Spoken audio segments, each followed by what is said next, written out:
He shoveled through more scripts like snowplow and garbage dump. He flung trash scripts around room like hyena gone to insanity. Then his finger felt sensation. It was full of manliness and vigor. He felt strength fill his arm, yet it burned flesh like fire. He picked up script that shocked him with jolts of wisdom.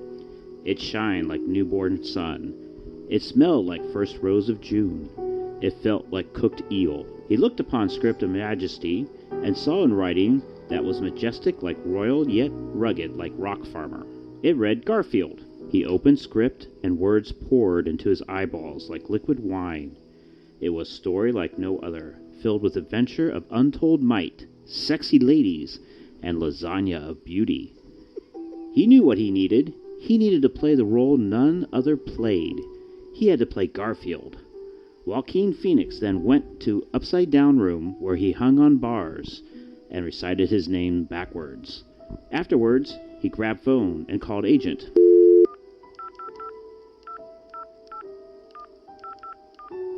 Listen, you! The Song of Silence was sung to me this day and told me the role I needed. Yes, Mr. Joaquin Phoenix, that makes sense, said the agent with agreement. I am to be Garfield. What? You are gone to Crazy Town. This world is built on pillars of madness. I am only sane man left. Listen to my voice and hear its words. That script is for no man. Forget it. Forget Garfield. But I cannot forget. His image is seared in eye of my mind. It bleeds for what I am not. Stop this. This road is to madness and death. Focus on Joker. It will be good movie that makes money and gets good reviews. To Garfield, Joker's duck, trapped in mud, who quacks. But the quacks are not heard even by the trees. There is only one Garfield. Leave these thoughts in trash and be done with it. Joaquin Phoenix hung up and then stewed in regrets like turkey and gravy. Joaquin Phoenix went to his bedroom. Each wall was giant picture of different stage of life cycle of butterfly. Joaquin Phoenix stared at wall that was larva and touched picture with feeling fingertips. He then wrapped himself in cocoon of sheets and slept into slumber dreams. There he dreamt what he could not be. Clouds shaped like the man, formed with orange fire, and pleasured ladies, while Joaquin Phoenix could only watch in envy despair. Joaquin Phoenix woke, looked up at ceiling, which was funhouse mirror. He went to his dream journal under last entry, which said, all light comes from orbs behind our eyes. Then what is the sun? He writes, my tongue is beast that tastes fire and lasagna. Joaquin Phoenix then did morning routine of putting on Depeche Mode, Dr. Strangelove at max volume, and singing along for an hour. Which is what I do. He then got dressed and went to set for acting. He went to set to meet castmates. Joaquin Phoenix was talking to sexy co-star and hot and sexy script girl. Okay. He puffed up his chest and imagined what Garfield would say in the moment. Hey there, sassy babes. You get my gears oiled up. Oh, you are pig, said sexy co-star with shunning. Yeah, what loser, man? Go back to first grade, said hot and sexy script girl with mockery. Then with suddenness of a dove flying from the east in the morning light, a revving of engine was heard. Riding like the man was an orange figure of radiant masculinity.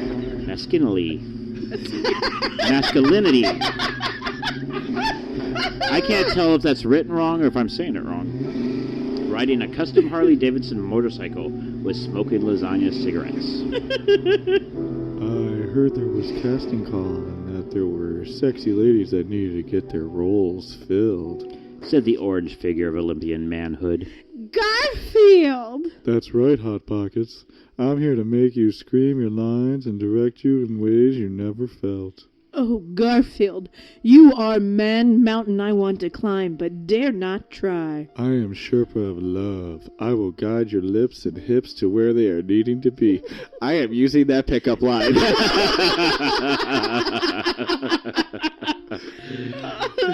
Garfield says, snapping his fingers with manpower.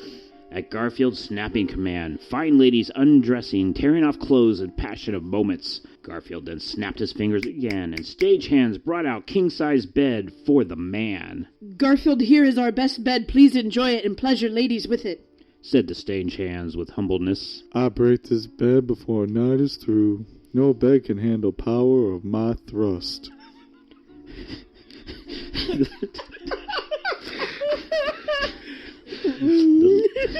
I'm not using that line. The ladies went to bed and lied down in poses of seduction, glistening with nakedness. They licked their lips like hungry pussycats. Okay, kitty cats. I see your lady holes.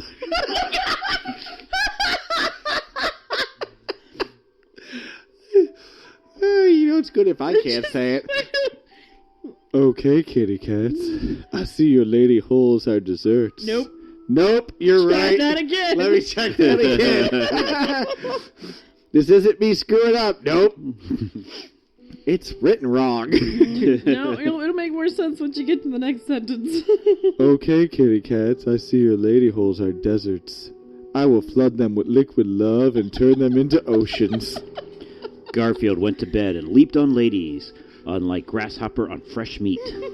He licked supple bodies with serpent tongue, pleasuring their outsides and insides. Ladies moaned with pleasure. Time to explode you inside out.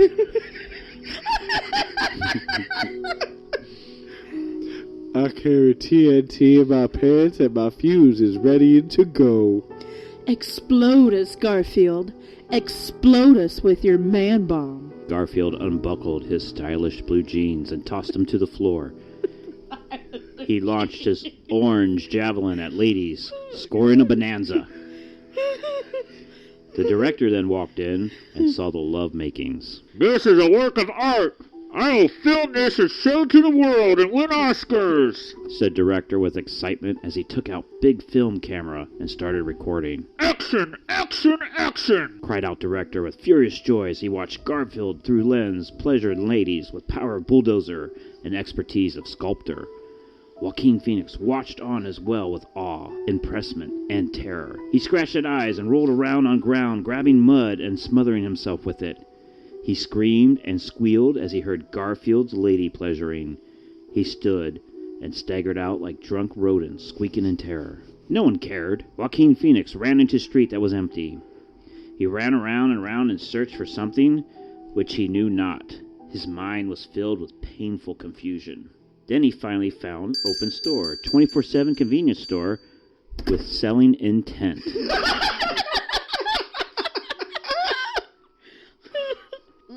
Joaquin Phoenix calmed himself with breathes and entered store. Aisles upon rows were filled with items for selling, but none sold power to erase memories. He walked down aisles to counter where cute girl Beauty sat. She had curly blonde hair, and her name was Rose Jane. Hello, Rosie Jane. You're looking mighty fine beautiful today. Whatever. Perhaps you'd care to give me a pack of cigarettes and a date. Whatever. Rosie Jane threw a pack of cigarettes at him. Then with suddenness of iceberg at equator, there was a sound of rocking music. Outside Garfield, in red Corvette, rocking out to Big City Nights by Scorpions. He was wearing Avatar shades. He stepped off custom Harley-Davidson motorcycle and marched into store. He walked down frozen food section and ice cream melted in presence of his manly aura.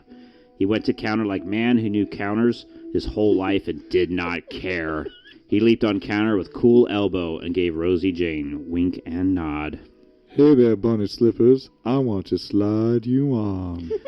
Rosie Jane blushed with cheeks and fawned at massive molecule of manhood that rippled in front of her eyes like lake of fire. Are you the Garfield? You know it, Tootsie Pops. I got a friend in my pants, and he needs mouth to mouth.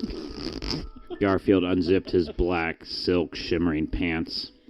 Friend of yours is a friend of mine. First thing is first. Get me lasagna. Rose Jane nodded and ran to the lasagna section. When she returned, 7-Eleven has a lasagna section. When she returned, she brought with her a wagon of lasagna. Now spread lasagna on counter. Rosie Jane obeyed and spread slimy red blobs of lasagna on the counter. Soon counter was covered with sweet stench of lasagna. Joaquin Phoenix's nose and lips were wet with hunger at lasagna he could never have. That is more like it. Now get naked and dance on lasagna. Rosie Jane obeyed and took off clothes, revealing hot, tight body like Mako Shark.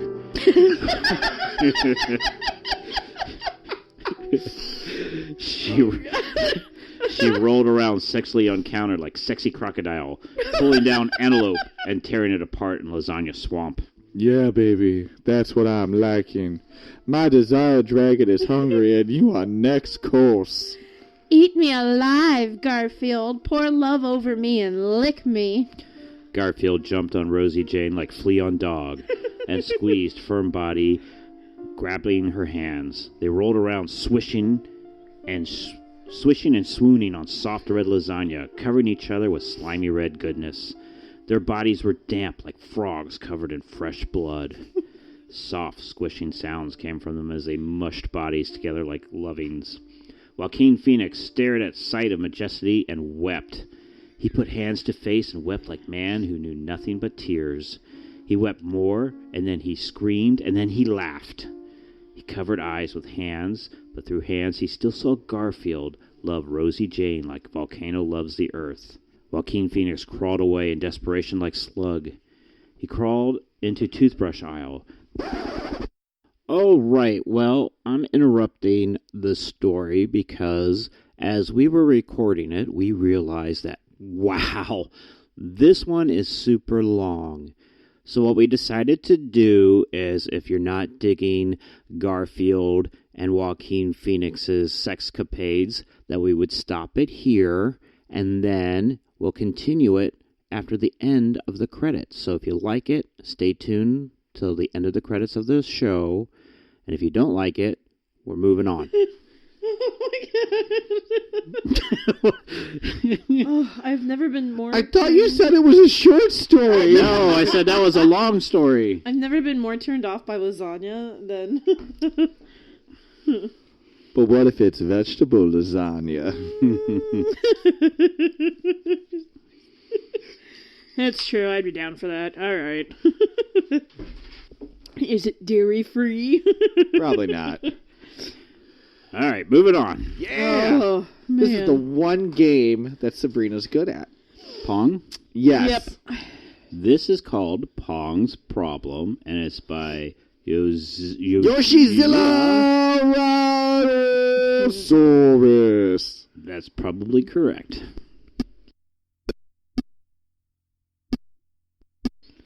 The white-colored Pong ball sighed of boredom as she continued going back and forth between the left and right white paddles. The screen was black, with the Pong ball and Pong paddles being the only speck of color around.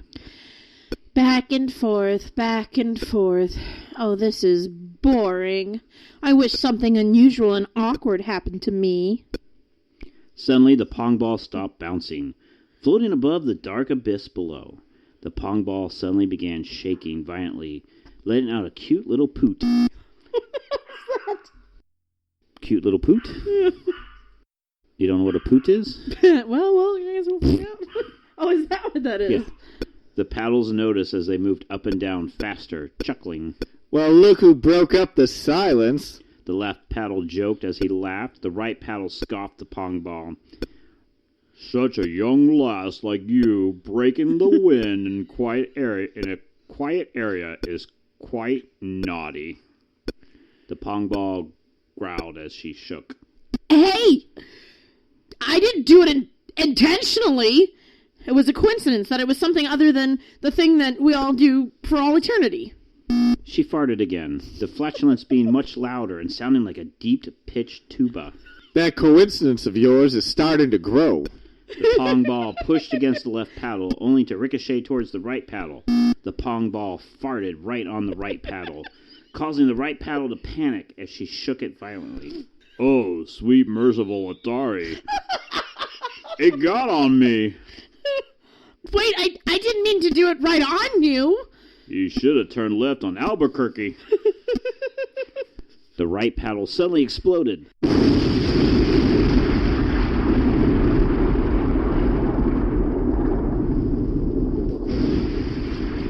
The left paddle Colonel gasped, backing away from the pong ball.